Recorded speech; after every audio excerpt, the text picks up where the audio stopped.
ഞങ്ങൾ ഓരോരുത്തരും ഇപ്പോൾ മെല്ലെ തിരിച്ചു വന്നിരിക്കും എന്ന് വിചാരിക്കുന്നു. എന്തായിരുന്നു ഫീൽ? ആരെങ്കിലും ഒരാളൊന്ന് അൺമ്യൂട്ട് ചെയ്ത് പറയൂ. തെറാപ്പി നിങ്ങൾക്ക് എത്തരത്തിൽ ഉപകാരപ്പെടുത്തുന്നുണ്ട്? ആ തെറാപ്പി ചെയ്യുമ്പോൾ എന്താണ് നിങ്ങളുടെ ഒരു ഫീൽ?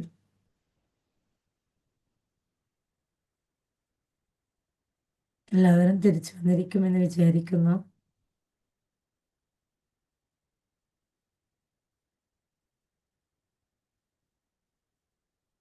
ഒന്ന് അൺമ്യൂട്ട് ആക്കി പറഞ്ഞോളൂ, അതല്ലെങ്കിൽ ചാറ്റ് ബോക്സിൽ മെൻഷൻ ചെയ്തോളൂ എന്താണ് അവസ്ഥ.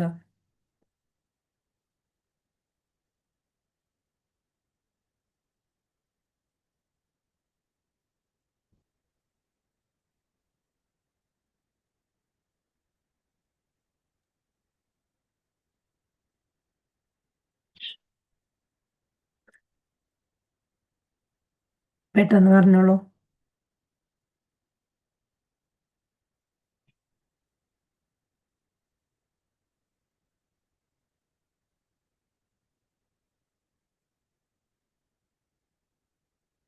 അൽഹംദുലില്ലാ മിസ്സേ, നല്ല ഫീലിംഗ്. ഇൻഷാ അല്ലാഹ്. നല്ല ഫീൽ. ഓക്കെ, നിങ്ങൾക്ക് ഈ ഒരു തെറാപ്പി നല്ല ചെയ്ത് ഹാപ്പി. പറഞ്ഞോളൂ. തെറാപ്പി ചെയ്യുമ്പോൾ നമുക്ക് മനസ്സിന് ഭയങ്കര, മറ്റേത് നമ്മൾ വായിക്കുന്നതല്ലേ ഉള്ളായിരുന്നു നേരത്തെ. മിസ് പറയുന്ന നമ്മൾ കേട്ടോണ്ടിരിക്കല്ലേ, ഇതിപ്പോ നമ്മൾ എഴുതിയത് നമ്മൾ വായിക്കല്ലോ ഒന്നും കൂടെ. ഉം ഉം. നിങ്ങൾക്ക് അത്ര ഫീലിങ്ങോട് വായിക്കും. ഓക്കെ, ഇതിൽ നിങ്ങൾക്ക് എന്തെങ്കിലും ഒരു സക്സസ്, നമ്മളിപ്പോൾ ഈ ഒരു തെറാപ്പി ചെയ്യാൻ തുടങ്ങിയിട്ട് ഇപ്പം ഇന്നത്തേക്ക് 7 ദിവസമായല്ലോ, 6 ദിവസമായി തെറാപ്പി തുടങ്ങിയിട്ടല്ലേ? ഈ 6 ദിവസത്തിൽ തന്നെ നിങ്ങൾക്ക് എന്തെങ്കിലും ഒരു ചെറിയ മാറ്റം ലൈഫിലേക്ക് കാണാൻ വേണ്ടി പറ്റിയിട്ടുണ്ടോ? ജസ്റ്റ് ഒന്ന് ചാറ്റ് ബോക്സിലും പറയട്ടെ ആർക്കെങ്കിലും. അതെന്താണ് മിസ്സേ, പ്രത്യേകിച്ച് കാണുമ്പോ നമുക്ക് അറിയാൻ പറ്റുന്നില്ല. ഓക്കെ ഓക്കെ, ഒരുപാട് പക്ഷെ ഒരുപാട് സന്തോഷം വന്നിട്ടുണ്ട് എന്ന് പറയുന്നുണ്ട്. മാഷാ അല്ലാഹ്.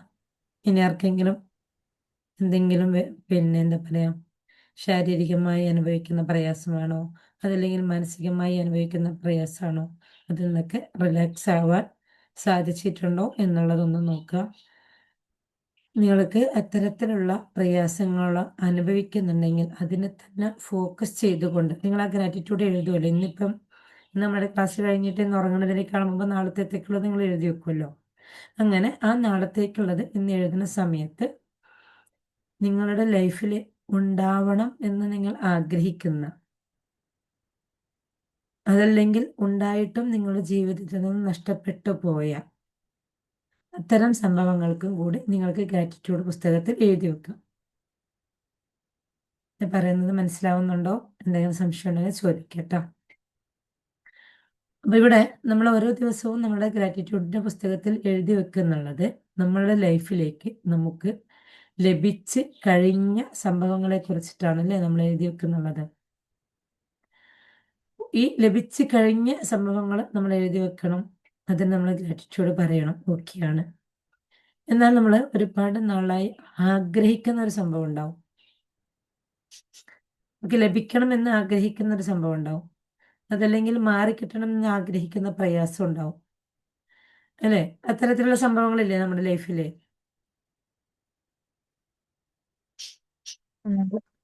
അപ്പൊ അങ്ങനെയുള്ള സംഭവങ്ങൾ നമ്മൾ ഫോക്കസ് ചെയ്യുക. ഫോക്കസ് ചെയ്തിട്ട് നമ്മളിപ്പം പ്രതിരോധ ശക്തിക്കുള്ള മെഡിസിൻ കഴിക്കാറില്ലേ?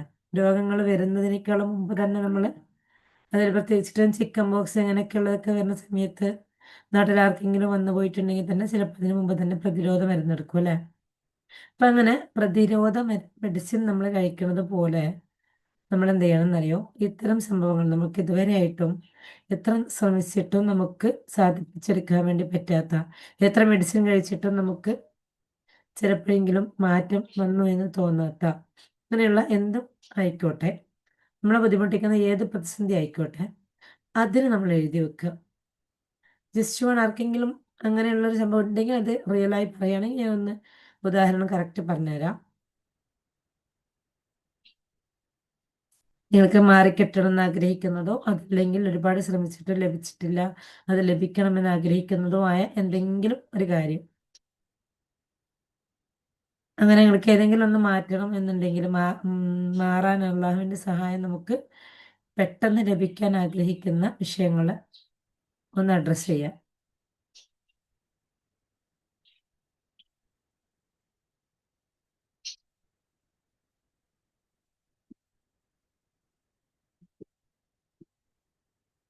ഓക്കെ, അത്തരത്തിലുള്ള എന്തെങ്കിലും ഒരു വിഷയം എടുത്ത് ആ ഒരു വിഷയത്തെ നമ്മൾ എന്ത് ചെയ്യുക, അത് നമുക്ക് ലഭിച്ചതായിട്ട് നമ്മൾ ഒന്ന് ആ പുസ്തകത്തിൽ, നമ്മുടെ ഗ്രാറ്റിറ്റ്യൂഡിന്റെ പുസ്തകത്തിൽ എഴുതി വെക്കും.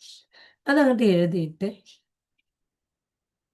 പിറ്റേ ദിവസം നമ്മൾ തെറാപ്പി ചെയ്യുന്ന സമയത്ത് നിങ്ങൾക്ക് അത് ലഭിച്ചാൽ നിങ്ങൾക്കുണ്ടാവുന്ന ആ ഒരു സന്തോഷം ഉണ്ടല്ലോ, ലഭിച്ചിട്ടില്ല പക്ഷെ ലഭിക്കണമെന്ന് നിങ്ങൾ ഒരുപാട് ആഗ്രഹിക്കുന്നുണ്ട്, പക്ഷെ നിങ്ങൾ ലഭിച്ചതുപോലെ ഫീൽ ചെയ്യുക. നിങ്ങൾ തെറാപ്പി ചെയ്യുന്ന സമയത്ത് നിങ്ങളോടതില്ലായിരുന്നുവെങ്കിൽ നിങ്ങൾ അനുഭവിക്കുന്ന വിഷമവും, എന്നിട്ട് നിങ്ങൾക്ക് ലഭിച്ചാൽ നിങ്ങൾ ആനന്ദിക്കുന്ന ഒരു ആനന്ദവും വിഷ്വൽ ചെയ്യാൻ വേണ്ടി പറയുന്ന സമയത്ത് നിങ്ങൾക്കത് ഫുള്ളി ലഭിച്ചതായിട്ട് മാത്രം നിങ്ങൾ എന്ത് ചെയ്യാം, ഫീൽ ചെയ്ത് ഗ്രാറ്റിറ്റ്യൂഡ് പറയാം.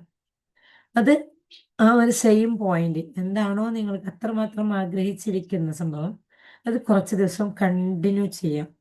കണ്ടിന്യൂ എഴുതാം നിങ്ങളുടെ പുസ്തകത്തിൽ. അതങ്ങനെ കണ്ടിന്യൂ എഴുതിയിട്ട് നിങ്ങൾ ആ ഒരു പോയിന്റ് വെച്ചിട്ട് നിങ്ങൾ തെറാപ്പിയിലേക്ക് വരുന്ന സമയത്ത് നിങ്ങൾ അറിയാത്ത രീതിയിൽ എവിടെ നിന്നോ നിങ്ങൾക്ക് ആ ഒരു സംഭവം, പ്രയാസം മാറിക്കിട്ടുന്നതായി നിങ്ങൾക്ക് കാണാൻ വേണ്ടി പറ്റും. ഇൻഷാ അല്ലാ, അള്ളാഹു അത് നമുക്ക് തൗഫീക്ക് ചെയ്യട്ടെ. ഇവിടെ നമ്മളെ ഉം. കണ്ടിന്യൂസ് ആയിട്ട് എഴുതണം. അത് ദിവസം കണ്ടിന്യൂസ് ആയിട്ട് എഴുതണോ അതോ ഒരു ആ, പ്രാവശ്യം എഴുതിയിട്ട് ദിവസം വായിച്ച്? അല്ലല്ല, അത് ദിവസം ദിവസം എഴുതണം. ആ ഒരു പോയിന്റ് നിങ്ങൾ ഏതെങ്കിലും ഒരു പൂർണ്ണമായി നിങ്ങൾക്ക് മാറാൻ ആഗ്രഹിക്കുന്ന, അത്രയും ആഗ്രഹിക്കുന്ന ഒരു സംഭവം ദിവസവും നിങ്ങളതൊന്ന് എഴുതി വെക്കുക. എഴുതി വെച്ചിട്ട് പിറ്റേ ദിവസത്തെ വായിക്കുക. കാരണം ദിവസവും നിങ്ങൾ ഈ 33 എഴുതുമ്പോൾ ആ കൂട്ടത്തിൽ എഴുതിയിട്ടില്ലെങ്കിൽ നിങ്ങൾ വായിക്കുമ്പോൾ പിന്നെ അതിനു വേണ്ടി വേറെ സ്ഥലത്ത് പോകേണ്ടി വരും. ഒന്ന്. രണ്ട്, നമ്മളിത് എഴുതാൻ വേണ്ടി പേന എടുത്ത് നിങ്ങൾ എഴുതുന്ന സമയത്ത് നമ്മുടെ കയ്യും ബ്രെയിനും ഒക്കെ അതിന് ആക്ഷൻ എടുക്കാൻ തുടങ്ങും, അതിനുവേണ്ടി വർക്ക് ചെയ്യാൻ വേണ്ടി തുടങ്ങും. അപ്പോൾ നമ്മൾ സ്വയം വർക്ക് ചെയ്യാൻ വേണ്ടി നമ്മൾ പുറത്തേക്കൊരു വർക്ക് ചെയ്യുമ്പോൾ എടുക്കുന്ന എഫേർട്ടിനേക്കാളും കൂടുതൽ നമുക്ക് ബെനിഫിറ്റ് നമ്മുടെ ആന്തരികമായും എടുക്കുന്ന ഈ ഒരു വർക്കിന് നിങ്ങൾക്ക് റിസൾട്ട് ഉണ്ടാവും ഇൻഷാ അല്ലാ. ഓക്കെ അല്ലേ? നമ്മൾ നേരത്തെ മിസ് നമ്മൾ അങ്ങനെ ഒരു ആഗ്രഹിച്ച് നമ്മളത് വീട് പണിന്റെ കാര്യം നമ്മൾ ഈ വർഷം ഇങ്ങനെ നമ്മളെ ഗോൾ സെറ്റിംഗ് ചെയ്തപ്പോ എഴുതിയിരുന്നു. ഉം, 2025 നമ്മളിങ്ങനെ ഉം, ഇങ്ങനെ ഡേറ്റ് എല്ലാം ഫിക്സ് ആക്കി ഉം, എഴുതിയിരുന്നു. ഉം, നമ്മളിതുപോലെ ഇങ്ങനെ പറയുമായിരുന്നു. പക്ഷെ കറക്റ്റ് ഡേറ്റിന് മുമ്പ് അള്ളാഹു നമ്മൾ ഉദ്ദേശിച്ച ഒരു കാര്യമെങ്കിൽ ഒരു കാര്യം നമ്മളൊരു ബേസ്മെന്റ് എങ്കിലും ഇടണമെന്ന് ഞാൻ ആഗ്രഹിച്ചിട്ടാണ് അങ്ങനെ എഴുതി വെച്ചിരുന്നത്. ഉം, ഉം, പക്ഷെ നമുക്ക് സാമ്പത്തിക ഒന്നും നമ്മളെ കയ്യിൽ ഒന്നും ഇല്ലായിരുന്നു. റബ്ബിന്റെ അനുഗ്രഹം കൊണ്ട് എന്തോന്ന് അറിയില്ല, ആ സമയമായപ്പത്തിന് റബ്ബ് ഒരു വഴി തന്ന് അത് നടത്തി എന്ന് പറയും. ഉം. അൽഹംദുലില്ലാ, അൽഹംദുലില്ലാ. അപ്പൊ അപ്പൊ അങ്ങനെ നമ്മൾ ഓരോ കാര്യങ്ങളും അപ്പൊ ഞാൻ അങ്ങനെ എഴുതലുണ്ട് സാധാരണ. ഉം, അപ്പൊ ഞാൻ അന്ന് ഞാൻ അങ്ങനെ ഡെയിലി എഴുതലില്ല, എഴുതിയിട്ട് ഞാൻ ദിവസം അത് വായിക്കും. ഉം, ഉം, ഉം. അത് നമ്മള് ഗോൾ സെറ്റിങ്ങിൽ എഴുതിയത്, അന്ന് നിങ്ങൾ ഗോൾ സെറ്റിങ്ങിന്റെ ക്ലാസ്സിൽ അറ്റൻഡ് ചെയ്തിട്ടുണ്ടായിരുന്നല്ലോ അല്ലേ? എൻ്റെ തന്നെയോ? ആ നമ്മളിപ്പം ഉണ്ടായി. ഗോൾ സെറ്റിങ്ങിൽ എഴുതുമ്പോൾ ഒരു ദിവസം എഴുതിയിട്ട് ഡെയിലി വായിച്ചാൽ മതി. അത് ഗോൾ സെറ്റിങ്ങിൽ എഴുതിയത് ഡെയിലി എഴുതണ്ട. പക്ഷെ ഇത് നമ്മളിപ്പോൾ ഗ്രാറ്റിറ്റ്യൂഡ് തെറാപ്പിയാണ്. തെറാപ്പി ആവുന്ന സമയത്ത് നമ്മൾ ദിവസവും 33 പ്രാവശ്യം പുതിയ പുതിയ പോയിന്റ്സുകൾ എഴുതണമല്ലോ. ആ പുതിയ പുതിയ പോയിന്റ്സ് എഴുതുന്ന സമയത്ത് നിങ്ങൾക്ക് എന്ത് ചെയ്യാം, ഇതും ഓരോ ദിവസവും പുതിയതിൻ്റെ കൂട്ടത്തിൽ ഒന്ന് എഴുതി ചേർക്കാം. അപ്പോൾ ഇവിടെ രണ്ടും വരുന്നുള്ളത് റിസൾട്ട് നമുക്ക് മാറ്റങ്ങൾ വരും. രണ്ടും സംഭവം വേറെ വേറെയാണ്. മറ്റേ നമ്മുടെ ഗോൾ സെറ്റിങ്ങിൽ വെച്ച് നമ്മൾ എഴുതിയതിനെ നമ്മൾ നിരന്തരം വായിക്കുകയാണ്. ഇത് നമ്മൾ ഡെയിലി നമ്മൾ ഗ്രാറ്റിറ്റ്യൂഡിലേക്ക് വരികയാണ്. അപ്പോൾ രണ്ടും രണ്ട് തരത്തിലായിരിക്കാം നമ്മൾക്ക് എടുക്കേണ്ടത്. ഓക്കെ അല്ലേ?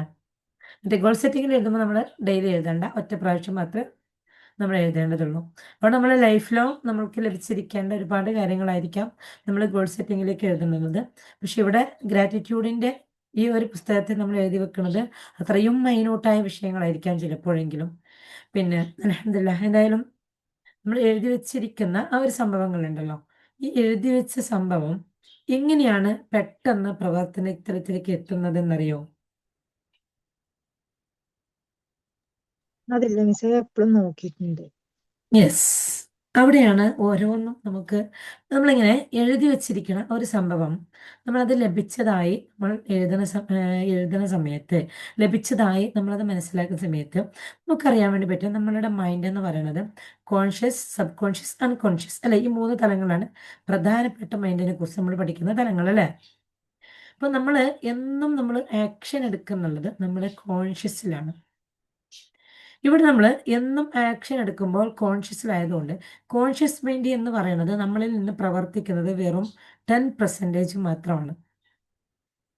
ബാക്കി 90% പ്രവർത്തിക്കുന്നത് നമ്മുടെ അൺകോൺഷ്യസ് മൈൻഡാണ്. ഇവിടെ ഈ അൺകോൺഷ്യസ് മൈൻഡ് 90% പ്രവർത്തിക്കുന്നത് കൊണ്ട് തന്നെ നമ്മുടെ കോൺഷ്യസ് മൈൻഡ് വെറും 10% മാത്രമേ നമ്മൾ പ്രവർത്തിക്കുന്നുള്ളൂ. അപ്പോൾ ഇവിടെ നമ്മൾ ഒരു സംഭവം നടന്നതായി കണ്ടുകൊണ്ട് ഫീൽ ചെയ്തുകൊണ്ട് നമ്മൾ ഗ്രാറ്റിറ്റ്യൂഡ് അർപ്പിക്കുന്ന സമയത്ത് നമ്മളുടെ സബ് കോൺഷ്യസ് മൈൻഡ് ആ വിഷയം അങ്ങോട്ട് ഏറ്റെടുക്കും. സബ് കോൺഷ്യസ് മൈൻഡ് ഒരു കാര്യം ഏറ്റെടുത്ത് കഴിഞ്ഞാൽ പിന്നെ നമ്മൾ ആ വിഷയം നോക്കേണ്ടതില്ല എന്നുള്ളതാണ്. അതിന് എങ്ങനെയാണോ നമുക്ക് നേടിത്തരേണ്ടത് അതങ്ങോട്ട് ആ സബ് കോൺഷ്യസ് മൈൻഡ് നേടിത്തരാനുള്ള വർക്കിലായിരിക്കാം. നിങ്ങൾക്ക് അത് റിയലൈസ് ചെയ്യാൻ വേണ്ടിയിട്ട് ഞാൻ ചെറിയൊരു ഉദാഹരണം പറഞ്ഞാൽ നിങ്ങൾ ചിലപ്പോൾ അനുഭവിച്ചിരിക്കും, ഇവിടെ അത് അനുഭവിക്കാതെ ആരും ഉണ്ടാവാൻ ചാൻസ് ഇല്ല. നമ്മൾ എവിടെയെങ്കിലും യാത്ര ചെയ്യാണ്, അങ്ങനെ ഒന്നുകിൽ എവിടെയെങ്കിലും യാത്ര നമ്മൾ ചെയ്യണം, ഒന്നുകിൽ നമ്മൾ അതല്ലെങ്കിൽ നമ്മുടെ ഹസ്ബൻഡ് അതല്ലെങ്കിൽ നമ്മുടെ മക്കൾ ആരും ആയിക്കോട്ടെ, അവർ ഒരു പുതിയൊരു യാത്രയാണ് എന്ന് വെച്ചാൽ പുതിയൊരു സ്ഥലത്തേക്ക് പോവുകയാണ്, അല്ലെങ്കിൽ നമ്മൾ പുതിയൊരു സ്ഥലത്തേക്ക് പോവുകയാണ്, നമ്മൾ ഒറ്റയ്ക്കേ ഉള്ളൂ. അങ്ങനെ ഒറ്റയ്ക്ക് നമ്മൾ ആ ഒരു സ്ഥലത്തേക്ക് യാത്ര ചെയ്യാൻ മനസ്സിലേക്ക് ആഗ്രഹിക്കുമ്പോൾ തന്നെ നമ്മുടെ ഉള്ളിൽ ഒരു ടെൻഷൻ വരും അല്ലേ, ഒറ്റയ്ക്കല്ലേ ഉള്ളൂ, അവിടെ എത്തിയാൽ വേണ്ട സഹായങ്ങൾ കിട്ടിയാൽ മതിയായിരുന്നു, അവിടെ എത്തുന്ന സമയത്ത് എന്താവും അറിയില്ല, ആദ്യമായിട്ടാണ് അങ്ങോട്ടേക്ക് പോകുന്നുള്ളത്, അതല്ലെങ്കിൽ നമ്മുടെ മക്കൾ ആദ്യമായിട്ട് നമ്മൾ അങ്ങോട്ട് പറഞ്ഞേക്കുന്നുള്ളത്, അതല്ലെങ്കിൽ നമ്മുടെ ഹസ്ബൻഡിന് ആദ്യമായിട്ടാണ് നമ്മൾ അങ്ങോട്ടേക്ക് പോകുന്നുള്ളത് എന്നൊക്കെയുള്ള ഒരു വിഷമം നമ്മുടെ ഉള്ളിലേക്ക് വരും അല്ലേ. എങ്ങനെ അനുഭവിച്ചിട്ടില്ലേ നിങ്ങൾ ആരെങ്കിലും? ഉണ്ട്. അപ്പൊ ഇങ്ങനെ നമ്മൾ ആ ഒരു പ്രയാസം മനസ്സിൻ്റെ ഉള്ളിലേക്ക് വരുന്ന സമയത്ത് നമ്മൾ ആത്മാർത്ഥമായിട്ടൊരു തേട്ടമുണ്ട്, പഠിച്ചവനെ അവിടെ എത്തുന്ന സമയത്ത് ഒരു ബുദ്ധിമുട്ടും കൂടാതെ അവിടുത്തെ കാര്യങ്ങളെല്ലാം നിറവേറാൻ വേണ്ടി പറ്റണേ എന്നുള്ള ആത്മാർത്ഥമായിട്ടുള്ളൊരു തേട്ടം നമ്മുടെ ഉള്ളിൽ നിന്ന് വരും. അതുകൊണ്ട് വന്നു കഴിഞ്ഞാൽ നമ്മൾ ആ വിഷയം മറക്കും. നമ്മൾ പിന്നെ എന്ത് ചെയ്യും, യാത്രയൊക്കെ കഴിഞ്ഞ് ഒന്നുകിൽ നമ്മൾ യാത്രയൊക്കെ പോയതാണെങ്കിലോ ആ പോയ സ്ഥലത്തേക്ക് എത്തുമ്പോഴത്തേക്ക് നമുക്ക് എന്തുണ്ടാവില്ല, അതിനെക്കുറിച്ച് നമുക്ക് വലിയൊരു ബുദ്ധിമുട്ടോ പ്രയാസമൊന്നും നമുക്ക് തോന്നുന്നുണ്ടാവില്ല. പക്ഷെ നമ്മൾ എന്നിട്ടും ആ യാത്രയ്ക്കിടയിലും എവിടെയോ ഒരു സ്റ്റക്നെസ് വന്നു, ഏതെങ്കിലും ഒരു രീതിയിൽ നമുക്കൊരു യാത്രയ്ക്ക് ഒരു പ്രയാസപ്പെട്ടു. ആ പ്രയാസപ്പെട്ട് നമ്മളിങ്ങനെ ഇരിക്കുമ്പോൾ ആരെങ്കിലും ഉണ്ടാവുമോ, ഒന്നുകിൽ നമ്മൾ മലയാളികളൊന്നും ഇല്ലാത്തൊരു നാട്ടിലേക്കാണ് യാത്ര പോയതെന്ന് വിചാരിക്കാം, നമ്മൾ ഏതോ ഒരു പ്രയാസത്തിൽപ്പെട്ടു, അല്ലെങ്കിൽ എന്തെങ്കിലും സാധനം വാങ്ങാൻ വേണ്ടി ഷോപ്പിലേക്ക് പോയി, അങ്ങനെ എന്തെങ്കിലും ഒരു ബുദ്ധിമുട്ടിൽപ്പെട്ടു, നമുക്ക് ലാംഗ്വേജ് അറിയില്ല, പഠിച്ചോനെ ഇപ്പം എന്താ ചെയ്യുക എന്ന് വിചാരിച്ച് നമ്മളിങ്ങനെ ഇരിക്കുമ്പോഴത്തേക്ക് തന്നെ ഇങ്ങോട്ടേക്ക് വന്നിട്ട് ആരെങ്കിലും ചോദിക്കും, നിങ്ങൾ മലയാളിയാണോ, എന്തെങ്കിലും ഒരു ഹെൽപ്പ് വേണോ എന്നുള്ള ഒരു ക്വസ്റ്റ്യൻ ഇങ്ങോട്ടേക്ക് ആരെങ്കിലും ചോദിച്ചിട്ടുണ്ടാകും. അതല്ലെങ്കിൽ വേറെ ഏതെങ്കിലും രീതിയിൽ നമ്മൾ പ്രയാസപ്പെടുമ്പോൾ ആ പ്രയാസത്തിന് സമാധാനം എന്നുള്ള രീതിയിൽ നമ്മുടെ മുന്നിലേക്ക് എന്തെങ്കിലും ഒരു വഴി തുറന്നു വരുന്നത് ആർക്കെങ്കിലും ഫീൽ ചെയ്തിട്ടില്ലേ എന്ന് പറയൂ.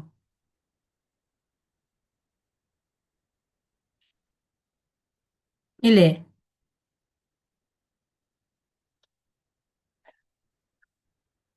ഒന്നുകിലും നല്ല യാത്രയിൽ വരുന്ന ഏതെങ്കിലും ബുദ്ധിമുട്ടോ അതല്ലെങ്കിൽ യാത്ര ചെയ്ത് അവിടത്തേക്ക് എത്തുമ്പോൾ വരുന്ന ബുദ്ധിമുട്ടോ അങ്ങനെ എന്തെങ്കിലും ആയിക്കോട്ടെ, നമുക്ക് പ്രയാസങ്ങൾ അനുഭവിച്ചിട്ട് പെട്ടെന്ന് തന്നെ നമുക്കതിനൊരു പോംവഴി എന്നുള്ള പോലെ എന്തെങ്കിലും ഒന്നുകിൽ ഒരു വണ്ടി ആയിരിക്കാം നമുക്ക് കിട്ടുന്നത് യാത്രക്ക് വേണ്ടിയിട്ട്, ഒരു ഒരു വണ്ടി നമ്മൾ ആരെങ്കിലും ഒന്ന് ഹെൽപ്പ് ചെയ്യുന്ന രീതിയിൽ നമുക്കൊരു സഹായം കിട്ടും. അതല്ലെങ്കിൽ നമ്മൾ വിശന്നിരിക്കുകയാണ്, ആരെങ്കിലും എന്തെങ്കിലും ഒരു ഫുഡ് കഴിക്കാൻ നമ്മൾ ക്ഷണിക്കും. അതല്ലെങ്കിൽ നമ്മൾ ദാഹിച്ചിരിക്കുകയാണ്, നമ്മൾക്കൊരു ഗ്ലാസ് വെള്ളം എവിടുന്നെങ്കിലും നമ്മൾ കിട്ടാൻ ചാൻസ് ഇല്ല എന്ന് വിചാരിച്ചിരിക്കുന്ന സമയത്ത് നമുക്കത് ലഭിക്കും. അങ്ങനെയുള്ള സഹായങ്ങൾ നമുക്ക് ലഭിക്കുന്നത് ഓക്കെ നെറ്റ്വർക്കിന് എന്തോ ഒരു എററായി പെട്ടെന്ന്. അപ്പൊ അങ്ങനെ നമുക്ക് എന്തോ ഒരു സംഭവം നമുക്ക് ലഭിക്കുന്നത്. ഇവിടെ എന്തുകൊണ്ടാണ് ഇവിടെ ഈ ഒരു സംഭവം നമുക്ക് ലഭിക്കുന്നത് വെച്ചാൽ, നമ്മുടെ ഉള്ളിലേക്ക് ആ ഒരു വിഷമം വന്നപ്പോൾ, നമ്മുടെ ഉള്ളിലേക്ക് ആ ഒരു ടെൻഷൻ വന്ന സമയത്ത് നമ്മൾ ആത്മാർത്ഥമായും തേടിയ ഒരു ദുആ ഉണ്ടല്ലോ, ആ സമയത്ത് അത് അങ്ങോട്ട് സബ് കോൺഷ്യസ് മൈൻഡ് ഏറ്റെടുക്കുകയും പിന്നീട് നമ്മൾ അതിനെക്കുറിച്ച് മറന്നിട്ടുണ്ടെങ്കിൽ പോലും സബ് കോൺഷ്യസ് മൈൻഡ് ആ ഒരു കാര്യം ഏറ്റെടുത്ത് കഴിയുമ്പോൾ അതിന് നമ്മളിലേക്ക് ലഭിക്കാൻ വേണ്ടി, അതിന് നമ്മൾക്ക് നമ്മളെ ലൈഫിലേക്ക് അതിനെ എത്തിപ്പിക്കാൻ വേണ്ടിയിട്ടുള്ള തെരച്ചിലായിരിക്കാം പിന്നീട് സബ് കോൺഷ്യസ് മൈൻഡ്. അതിനെ നമ്മളിലേക്ക് എത്തിപ്പിച്ചിട്ട് മാത്രമേ പിന്നീട് സബ് കോൺഷ്യസ് മൈൻഡിന് റെസ്റ്റ് എടുക്കുള്ളൂ എന്നുള്ളതാണ്. അപ്പൊ അവിടെ നമ്മൾക്ക് ദൈനംദിന ജീവിതത്തിലേക്ക് വരാം. നിങ്ങൾ പുറത്ത് യാത്രയിലുള്ള സംഭവങ്ങൾ ചിലപ്പോഴെങ്കിലും നിങ്ങളുടെ ഓർമ്മയിലില്ലെങ്കിലും, നിങ്ങളുടെ വീട്, നിങ്ങൾ എല്ലാ ദിവസവും രാവിലെ എഴുന്നേൽക്കുന്നു, എല്ലാ കാര്യവും നിങ്ങൾ വൃത്തിയായി ചെയ്യുന്നുണ്ട് അല്ലേ? ഇങ്ങനെ നിങ്ങൾ എല്ലാ ദിവസവും ആ കാര്യങ്ങളൊക്കെ വൃത്തിയായി ചെയ്യുന്നുണ്ടെങ്കിലും, നിങ്ങളിവിടെ ഫസ്റ്റ് വൺ നമ്മുടെ വീട്ടിൽ ഒരു ചിലപ്പം ഒരു 2 നില വീടാണെന്ന് കൂട്ടിക്കോളൂ. അപ്പോൾ നിങ്ങളുടെ ഗ്രൗണ്ട് ഫ്ലോറിൽ നിന്ന് പിന്നെ നിങ്ങൾ അതിൻ്റെ ഫസ്റ്റ് ഫ്ലോറിലേക്ക് പോകുമ്പോൾ നിങ്ങൾ സ്റ്റെയർ കേസ് കയറിയിട്ടാണ് പോവുക അല്ലേ? നിങ്ങൾ ആ സ്റ്റെയർ കേസ് കയറി പോകുന്ന സമയത്ത് അതിൽ എത്ര സ്റ്റെപ്പ് ഉണ്ട് എന്ന് ഒരു 1-2 സെക്കൻഡുകൾക്കുള്ളിൽ നിങ്ങൾക്ക് ആർക്കും പറയാൻ വേണ്ടി പറ്റുമോ? ഇല്ല, പറ്റില്ല. നിങ്ങൾ എല്ലാ ദിവസവും ആ സ്റ്റെപ്പ് കയറുന്നുണ്ടെങ്കിൽ പോലും അതിൽ എത്ര സ്റ്റെപ്പ് ഉണ്ടെന്നുള്ളത് നിങ്ങൾക്കറിയില്ല. കാരണം അവിടെ ആ വീട് നിർമ്മിച്ചത് മുതൽ നിങ്ങൾ എന്ത് ചെയ്യാണ്? നിങ്ങൾ ആ സ്റ്റെപ്പ് കയറി ഇറങ്ങിക്കൊണ്ടേയിരിക്കുകയാണ്. അവിടെ ആ ഒരു പ്രോസസ്സ് എന്ന് പറയുന്നത് നമ്മളുടെ സബ് കോൺഷ്യസ് മൈൻഡ് ഏറ്റെടുത്ത് കഴിഞ്ഞു. സബ് കോൺഷ്യസ് മൈൻഡ് ഏറ്റെടുത്ത് കഴിഞ്ഞാൽ പിന്നീട് നമുക്ക് ആ സ്റ്റെപ്പ് കയറി പോകുന്നു എന്നല്ലാതെ അത് എത്രയുണ്ട് എന്നുള്ളത് നമ്മൾക്ക് നോക്കേണ്ട ആവശ്യമില്ല. ഇനി നിങ്ങൾ ഇവിടെ വണ്ടി ഓടിക്കുന്ന, ഡ്രൈവിംഗ് അറിയുന്ന ആരൊക്കെ ഉണ്ടാവും അല്ലേ? അപ്പം നമ്മളിപ്പോൾ ഡ്രൈവ് ചെയ്യുന്ന സമയത്ത്, നമ്മൾ ആദ്യമായി ഡ്രൈവിംഗ് പഠിക്കാൻ പോയ സമയത്ത് നമ്മൾ എന്ത് ചെയ്യുന്നുണ്ട്? നമ്മൾ ആ ഡ്രൈവിംഗ് സീറ്റിൽ ഇരുന്ന് എവിടെയാണ് ക്ലച്ച്, എവിടെയാണ് ആക്സിലേറ്റർ, എവിടെയാണ് ബ്രേക്ക്, എന്തൊക്കെ നമ്മൾ നോക്കുന്നുണ്ട്. ഇനിയോ ഗിയർ ഇടുന്ന സമയത്ത് അതിൽ ഒന്ന് എവിടെ, രണ്ട് എവിടെ, മൂന്ന് എവിടെ, നാല് എവിടെ, റിവേഴ്സ് എവിടെ എന്നൊക്കെയുള്ളത് നമ്മൾ മാക്സിമം നമ്മൾ നോക്കി വെക്കുന്നുണ്ട് അല്ലേ? എന്നിട്ട് ഇത് ഇങ്ങനെയാണോ, എങ്ങനെയാണോ, എങ്ങനെയാണ് ചെയ്യേണ്ടത്, എങ്ങോട്ടാണ് ആക്കേണ്ടത്, ഒന്നിലേക്ക് എങ്ങോട്ടാണ് ആക്കേണ്ടത്, രണ്ടിലേക്ക് എങ്ങോട്ടാണോ ആക്കേണ്ടത് എന്നൊക്കെ നമ്മൾ എന്ത് ചെയ്യണം? നമ്മൾ കോൺഷ്യസ്ലി നമ്മളത് നോക്കിക്കൊണ്ടാണ് നമ്മൾ ചെയ്യണത്. ഇനിയോ നമ്മളത് വണ്ടി കുറച്ച് ദിവസം ഓട്ടി നമ്മളതിന് അങ്ങോട്ട് എക്സ്പെർട്ട് ആവുന്നു. എക്സ്പെർട്ട് ആവണ സമയത്ത് അവിടെ എയർ എവിടെ ഉണ്ടെന്ന് നോക്കില്ല, ആക്സിലേറ്റർ എവിടെയാണെന്ന് നോക്കില്ല അല്ലേ, ബ്രേക്ക് എവിടെയാണെന്നുള്ളത് നോക്കില്ല, ക്ലച്ച് എവിടെയാണെന്ന് നോക്കില്ല, ഒന്നും നമ്മൾ നോക്കില്ല. നമ്മൾ അങ്ങോട്ട് വണ്ടിയിൽ കയറി ഇരുന്നതേ നമുക്കറിയുള്ളൂ. പിന്നെ നമ്മളുടെ ഉള്ളിലുള്ള തോട്ട് എന്ത് മാത്രമായിരിക്കുള്ളൂ? ലക്ഷ്യസ്ഥാനം മാത്രമായിരിക്കുള്ളൂ. ബാക്കി ബാക്കി അതിൻ്റെ ഇടയിൽ നിന്നിട്ട് നമ്മൾ ആ വണ്ടി ഡ്രൈവ് ചെയ്ത് ആ റോഡിലൂടെ പോകുന്ന സമയത്ത് നമ്മൾ എന്തൊക്കെ പ്രോസസ്സ് നമ്മളിൽ നിന്ന് നടക്കുന്നുണ്ട് അല്ലേ? നമ്മൾ ആ വണ്ടി ഡ്രൈവ് ചെയ്യുന്ന സമയത്ത് ഏതൊക്കെ പ്രോസസ്സ് നമ്മളിൽ നിന്ന് നടക്കുന്നുണ്ട്? നമ്മൾ അതായത് ഏതെങ്കിലും അവെയർ ആണോ? അല്ല. ഇനി അവിടെ എത്തി നമ്മളടുത്ത് ആരെങ്കിലും ചോദിക്കുകയാണ്, നിങ്ങൾ ഇങ്ങോട്ടേക്ക് വരുന്ന സമയത്ത് എത്ര പ്രാവശ്യം നിങ്ങളുടെ വണ്ടിയുടെ ബ്രേക്ക് ചവിട്ടിയിട്ടുണ്ടെന്ന് ചോദിച്ചാൽ നമുക്ക് പറയാൻ വേണ്ടി പറ്റുമോ? ഉം? പറ്റുമോ ആർക്കെങ്കിലും? ഒരു 2 കിലോമീറ്റർ ഒന്ന് ഓടിയിട്ട് ഒന്ന് വണ്ടി നിർത്തിയപ്പോൾ നമ്മുടെ അടുത്ത് പെട്ടെന്ന് ചോദിക്കുകയാണ്, നിങ്ങൾ ഇങ്ങോട്ടേക്ക് വരുന്ന സമയത്ത് എത്ര പ്രാവശ്യം നിങ്ങൾ നിങ്ങളുടെ ബ്രേക്കിലേക്ക് കാൽ വെച്ചിട്ടുണ്ട് എന്ന് ചോദിക്കുകയാണെങ്കിൽ നിങ്ങൾക്ക് അതിനുള്ള ആൻസർ പറയാൻ വേണ്ടി പറ്റുമോ? ഇല്ല. അതേസമയം നേരത്തെ പറയാണ്, നിങ്ങൾ ഇവിടെ വരുമ്പോഴത്തേക്കും എത്ര പ്രാവശ്യം ബ്രേക്ക് ചവിട്ടിയിട്ടുണ്ട് എന്ന് ചോദിക്കും. അതിന് നിങ്ങൾ ആൻസർ പറയണമെന്ന് പറഞ്ഞിട്ടുണ്ടെങ്കിലോ പറ്റും അല്ലേ? നമ്മൾ എന്ത് ചെയ്യും? അപ്പൊ ഫുള്ളി നമുക്ക് കോൺഷ്യസ് പറയാൻ അവിടത്തേക്ക് പറ്റും, ശ്രദ്ധ കൊടുക്കും, ഫുള്ളി ഫോക്കസ് കൊടുക്കും. അപ്പൊ അവിടെ നമ്മൾ ശ്രദ്ധിച്ച്, അപ്പൊ നമുക്ക് എത്രമാത്രം പ്രയാസം ഉണ്ടാവും ആ ഫോക്കസ് കൊടുത്ത് എത്രമാത്രം ബ്രേക്ക് ചവിട്ടുന്നുണ്ടെന്ന് നോക്കാൻ വേണ്ടിയിട്ട് നമ്മളിങ്ങനെ ആ ഡ്രൈവിങ്ങിലേക്ക് പോകുന്ന സമയത്ത് എത്ര എത്ര പ്രാവശ്യം ബ്രേക്ക് ചവിട്ടുന്നുണ്ട് എന്നുള്ളതിലേക്ക് ഫോക്കസ് ചെയ്തുകൊണ്ട് നമ്മൾ വണ്ടി ഡ്രൈവ് ചെയ്യുകയാണെങ്കിൽ നമുക്ക് വിചാരിച്ച സ്പീഡിൽ നമുക്ക് ആ റോഡിലൂടെ പോകാൻ വേണ്ടി പറ്റുമോ? ആ ഒരു ഫ്രീഡം ഉണ്ടാവുമോ നമുക്ക്? ഒരു ഭയങ്കര ഒരു സ്റ്റക്നെസ് ആയിരിക്കില്ല ഡ്രൈവിങ്ങിന്റെ സമയത്ത് നമ്മൾ അനുഭവിക്കുക അല്ലേ? ആ ഡ്രൈവിങ്ങിന്റെ സമയത്ത് നമ്മൾ ഈ ഒരു ബ്രേക്കിനെ തന്നെ ഫോക്കസ് ചെയ്തുകൊണ്ടിരിക്കണം, എത്ര പ്രാവശ്യം ചവിട്ടുന്നുള്ളത് ഫോക്കസ് ചെയ്തുകൊണ്ടിരിക്കണം എന്നുള്ള രീതിയിൽ നമ്മൾ ആ ഡ്രൈവ് ചെയ്തുകൊണ്ട് പോവുകയാണെങ്കിൽ നമുക്ക് ഭയങ്കര പ്രയാസമായിരിക്കാം. നമ്മുടെ മൈൻഡൊന്നും തീരെ ഫ്രീ ഉണ്ടാവില്ല. ആ രീതിയിലായിരിക്കാം നമ്മൾ ഡ്രൈവ് ചെയ്തുകൊണ്ട് പോകുക എന്നുള്ളത്. അപ്പം നമ്മുടെ കോൺഷ്യസ് മൈൻഡ് ഒരു കാര്യം ചെയ്യുമ്പോൾ നമുക്ക് നല്ല പ്രയാസം അനുഭവപ്പെടും. പക്ഷേ അൺകോൺഷ്യസ് മൈൻഡ് അത് ഏറ്റെടുത്ത് ചെയ്യുന്ന സമയത്ത് നമുക്കൊരു പ്രയാസവും അനുഭവപ്പെടാൻ വേണ്ടി പറ്റില്ല. കാരണം എന്താണ്? അൺകോൺഷ്യസ് മൈൻഡാണ് 90% ഉള്ളത് ഈ വർക്ക് ചെയ്യുന്നത്. ഈ 90% ഈ അൺകോൺഷ്യസ് മൈൻഡ് വർക്ക് ചെയ്യുന്ന സമയത്ത് നമ്മുടെ വർക്കിൽ നിന്ന് ഫ്രീ ആക്കിക്കൊണ്ട്, നമ്മളെ റിലാക്സ് ആക്കിക്കൊണ്ട്, നമ്മളെ സ്ട്രെസ് ഫ്രീ ആക്കിക്കൊണ്ട് നമ്മളെ ആ ഒരു വർക്കിലേക്ക് നമ്മളെ ഹെൽപ്പ് ചെയ്യും. പക്ഷേ കോൺഷ്യസിലേക്ക് ഇരിക്കുന്ന സമയത്തോ നമ്മൾ തന്നെ അതിന് കൂടുതൽ എഫേർട്ട് എടുക്കേണ്ടി വരും. അങ്ങനെ നമ്മൾ എടുക്കുന്ന എഫേർട്ട് എടുക്കുന്ന സമയത്ത് നമുക്ക് എല്ലാ വിഷയവും ഒരുപോലെ ഫോക്കസ് കൊടുക്കാൻ പറ്റാത്ത സമയത്ത് നമ്മുടെ ബ്രെയിനിന് നല്ല പ്രയാസം അനുഭവപ്പെടാൻ വേണ്ടി പറ്റും. അപ്പം അങ്ങനെയാണ് നമ്മൾ ഈ ദൈനംദിന ജീവിതത്തിൽ ഉണ്ടാവുന്ന മൈന്യൂട്ടായ വിഷയങ്ങളെ നമുക്ക് ആ പോയിന്റുകൾ എഴുതി വെച്ച് അത് ലഭിച്ചതായി അങ്ങോട്ട് ഫീൽ ചെയ്യുന്ന സമയത്ത് നമ്മളുടെ അൺകോൺഷ്യസ് മൈൻഡിനുള്ള ഒരു അറിവെന്ന് പറയുന്നത് എന്ന് വെച്ചാൽ നമ്മളിപ്പം ഒരു കുട്ടിയുടെ ബുദ്ധി എന്നൊക്കെ പറയൂലേ, ഒരു വെറും 3-4 വയസ്സായ ഒരു കുട്ടിക്ക് ഉണ്ടാവുന്ന ഒരു തിരിച്ചറിവേ ഉണ്ടാവുള്ളൂ. അതേസമയം കോൺഷ്യസ് മൈൻഡ് പൂർണ്ണമായും നമ്മൾ ഓരോ വ്യക്തികൾക്കും എത്രമാത്രം ഒരു ഐക്യം ഉണ്ടോ അതിൽ പൂർണ്ണമായും പ്രവർത്തിക്കുന്നതായിരിക്കും കോൺഷ്യസ് എന്ന് പറയുന്നത്. അപ്പൊ ഇവിടെ കോൺഷ്യസ് മൈൻഡ് ഇങ്ങനെ പ്രവർത്തിക്കുമ്പോഴും അൺകോൺഷ്യസ് മൈൻഡ് ഒരു 3-4 വയസ്സായ കുട്ടിയുടെ ഒരു ആവറേജിലുമാണ് പ്രവർത്തിക്കുന്നത് കൊണ്ട് ഒരു കുട്ടിയെ സംബന്ധിച്ചിടത്തോളം കുട്ടിക്ക് എന്തെങ്കിലും ഒരു വിഷയം ചെയ്യാൻ പേടിയുണ്ടോ?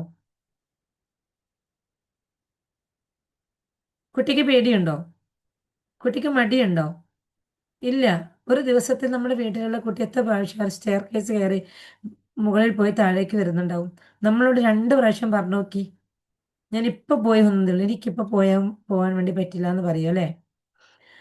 അപ്പോ ഈ ഒരു 3 വയസ്സായ ഒരു കുട്ടിക്കുണ്ടാവുന്ന തിരിച്ചറിവ് പോലെ ആയിരിക്കാം എന്നും നമ്മളുടെ അൺകോൺഷ്യസ് മൈൻഡ് വർക്ക് ചെയ്യുന്നുള്ളത്.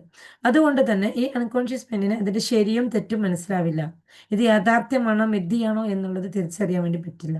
അപ്പൊ യാഥാർത്ഥ്യമാണോ മിഥ്യയാണോ എന്നുള്ളത് തിരിച്ചറിയാൻ വേണ്ടി പറ്റാത്തത് കൊണ്ട് തന്നെ നമ്മൾ കൊടുക്കുന്ന ഓരോ ഇൻസ്ട്രക്ഷനും അത് പോസിറ്റീവായിട്ട് നടന്നതായിട്ട് ഉള്ളതായിട്ട് മാത്രമേ ചെയ്യാൻ വേണ്ടി പറ്റുള്ളൂ. അതുകൊണ്ടാണ് നമ്മൾ ഗോൾ സെറ്റിങ്ങിന്റെ സമയത്ത് നമ്മുടെ ആ ഒരു വിഷൻ ബോർഡ് ചെയ്യുന്ന വിഷയവും അതിനെക്കുറിച്ചിട്ടൊക്കെ നമ്മൾ വിശദമായിട്ട് നമ്മൾ ചർച്ച ചെയ്യുന്ന സമയങ്ങളിൽ നമ്മൾ എന്തായി പോകുന്നുള്ളത് അതിനെ ദൈനംദിന ജീവിതത്തിൽ കണ്ടുകൊണ്ടിരിക്കുമ്പോൾ അതെന്നും കണ്ടുകൊണ്ടിരിക്കുമ്പോൾ നമ്മുടെ സബ് കോൺഷ്യസ് മൈൻഡ് അതങ്ങോട്ട് ഏറ്റെടുക്കും. നമുക്കത് ലഭിച്ചതായിട്ട് ഏറ്റെടുക്കുന്ന സമയത്ത് പിന്നീട് അത് ലഭിക്കാനുള്ള കൂടുതൽ വർക്ക് എവിടെ നിന്നാണോ ഏത് റൂട്ടിൽ പോയാലാണോ നമുക്ക് അതിലേക്ക് സക്സസ് ആവാൻ വേണ്ടി പറ്റുക, അപ്പോഴായിരിക്കാം നമ്മൾ വിചാരിക്കാത്ത രീതിയിൽ നമുക്ക് പല സഹായവും നമുക്ക് പല ഭാഗത്തുനിന്നും വരുന്നുള്ളത്.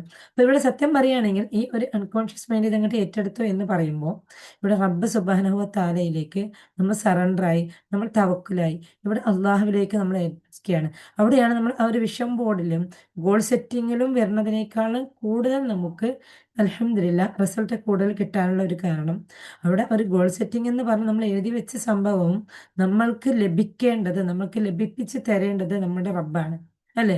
അവിടെയാണ് നമ്മൾ അത് ലഭിച്ചതായിട്ട് നമ്മൾ എന്ത് ചെയ്യുന്നുള്ളത്, നമ്മൾ ഗ്രാറ്റിറ്റ്യൂഡ് എഴുതുന്നുള്ളത്. ഇത് ലഭിച്ചതായിട്ട് നമ്മൾ ഗ്രാറ്റിറ്റ്യൂഡ് എഴുതുന്ന സമയത്ത് നമുക്ക് അത് ലഭിക്കേണ്ടതാണെങ്കിൽ നമ്മുടെ കയ്യിൽ അത് ലഭിക്കേണ്ടതാണോ ഇല്ലയോ എന്ന് നമ്മളെക്കാളും കൂടുതൽ അറിയുന്നത് നമ്മുടെ റബ്ബിനാണ്. അപ്പൊ അത് നമുക്ക് ലഭിക്കേണ്ടതാണെങ്കിൽ അള്ളാഹു സുബ്ഹാനഹു വ തആല എത്രയും പെട്ടെന്ന് നമ്മളിലേക്ക് അത് എത്തിപ്പിച്ച് തരാനുള്ള വഴികൾ ഓപ്പൺ ചെയ്ത് തരും എന്നുള്ളതാണ്. ക്ലിയർ ആയില്ലേ എങ്ങനെയാണ് നമ്മൾ ഇത് ചെയ്യുന്നത് എന്നിട്ട് വർക്ക് ആവുന്നത്?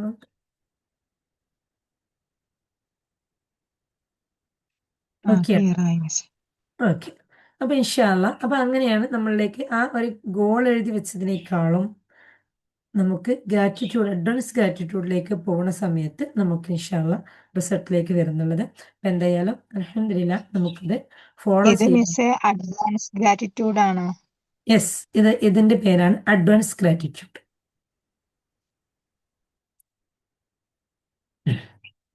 ഓക്കെ അല്ലേ? അപ്പൊ നമുക്ക് ഓക്കെയാണ് മിസ്. അഡ്വാൻസ് ആയിക്കൊണ്ട് നമുക്ക് ലഭിക്കാത്തൊരു വിഷയത്തിന് അഡ്വാൻസ് ആയിക്കൊണ്ട് നമ്മൾ എന്ത് ചെയ്യണം, അതിലേക്ക് നമ്മൾ ഗ്രാറ്റിറ്റ്യൂഡ് അർപ്പിക്കുകയാണ്. ആ അർപ്പിക്കുന്ന സമയത്ത് നമ്മളിൽ നിന്ന് ആ ഒരു സംഭവം നമ്മളിൽ നിന്ന് അപ്പൊ നിങ്ങളിപ്പോൾ എത്രയോ ദിവസമായിട്ട് ഗ്രാറ്റിറ്റ്യൂഡ് പ്രാക്ടീസ് ചെയ്യുന്ന വ്യക്തികളാണ്. നിങ്ങൾക്ക് മാത്രമേ ഈ അഡ്വാൻസ് ഗ്രാറ്റിറ്റ്യൂഡിനെ കുറിച്ചിട്ട് പറഞ്ഞാൽ കൂടുതൽ അവെയർ ആവുള്ളൂ. നിങ്ങൾ മാത്രമേ ഇതിനെന്ത് ചെയ്യാൻ പാടുള്ളൂ, ലൈഫിലേക്ക് അപ്ലൈ ചെയ്യാനും പാടുള്ളൂ. അല്ലാതെ പുറത്ത് നിങ്ങൾ ആർക്കെങ്കിലും ഗ്രാറ്റിറ്റ്യൂഡിനെ കുറിച്ചിട്ടൊക്കെ എഴുതാൻ പറഞ്ഞു കൊടുക്കണമെങ്കിൽ അവർക്കൊക്കെ ലൈവിൽ നടന്നതിനെ കുറിച്ചിട്ട് മാത്രമായിരിക്കണം. അല്ലാതെ എന്ത് ചെയ്യരുത്, കാരണം അവർക്ക് എവിടെയാണോ ഇത് വർക്ക് ചെയ്യുന്നുള്ളത്, ഇത് നമുക്ക് വർക്ക് ആവുമോ, നമുക്കിത് ലഭിക്കേണ്ടതാണോ എന്നതിനെ കുറിച്ചിട്ടൊന്നും കൂടുതൽ ബോധ്യത്തിലേക്ക് എത്തിയിട്ടുണ്ടാവില്ല. അപ്പൊ അതുകൊണ്ട് നമ്മൾ എന്ത് ചെയ്യാം, നമ്മുടെ ലൈഫിൽ നമ്മളിപ്പം ഗ്രാറ്റിറ്റ്യൂഡ് ദൈനംദിന ജീവിതത്തിൽ നിരന്തരം ലഭിച്ചതിന്റെ കൂടെ തന്നെ നമ്മൾ കണ്ടിന്യൂസ് ഗ്രാറ്റിറ്റ്യൂഡും ഈ 33 ആണ് നമുക്ക് എഴുതണമല്ലോ. അപ്പൊ ആ 33 നമുക്ക് 1-2 പോയിന്റ്സ് ഒക്കെ നമുക്ക് എന്താക്കി വെക്കാം, അഡ്വാൻസ് ഗ്രാറ്റിറ്റ്യൂഡ് പോയിന്റുകൾ നമുക്ക് എഴുതി വെക്കാൻ വേണ്ടി പറ്റും ഇൻഷാ അല്ലാ. ഓക്കെ അല്ലേ?